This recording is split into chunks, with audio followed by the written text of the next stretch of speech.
তো গাইজ আজকে কিন্তু এসে পড়েছি ফরাজিকান্দি গরুর হাটে। এখানে কিন্তু প্রতি বছর ঈদুল আজহার উপলক্ষে কিন্তু ছোট্ট করে একটি হাট বসে। আজকে হাটে কিন্তু গরুর থেকে মানুষ দেখা যাচ্ছে বেশি। আমি কিন্তু বর্তমান আছি বাউশিয়া পাখির মোড়। আর বাউশিয়া পাখির মোড় চিনে না এমন মানুষের সংখ্যা খুব কম। আমাদের বাউশিয়া পাখির মোড় কিন্তু প্রতি বছরই গরু ছাগলের ছোট্ট একটি হাট বসে। আজকে কিন্তু গরু ছাগলের হাট দেখার জন্য এসে পড়েছি।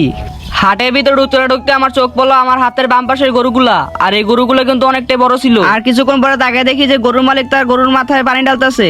আর পানি ঢালার একটাই কারণ, আজকে কিন্তু অনেক রোদ ছিল। এবং আমি গরুর হাটে গিয়ে সবসময় জিনিসটা লক্ষ্য করি যে গরুর তুলনায় মানুষের সংখ্যা খুব বেশি। কারণ মানুষ কিনতে না, বেশিরভাগ দেখতে আসে। শুধু কি গরু দেখলে পেট ভরবো, কিছু তো খাইতে হবো, তাই না? তো মুড়ি খাওয়ার জন্য এসে পড়েছি মুড়িওয়ালার দোকানে। আর আজকে কিন্তু আমি একা আসিনি, আমার সাথে কিন্তু আমার ফ্রেন্ড সার্কেলরা সহ আসছে। তো আমরা সবাই মিলে মুড়ি খাইতেছি। আর আপনারা তাকে তাকে দেখেন।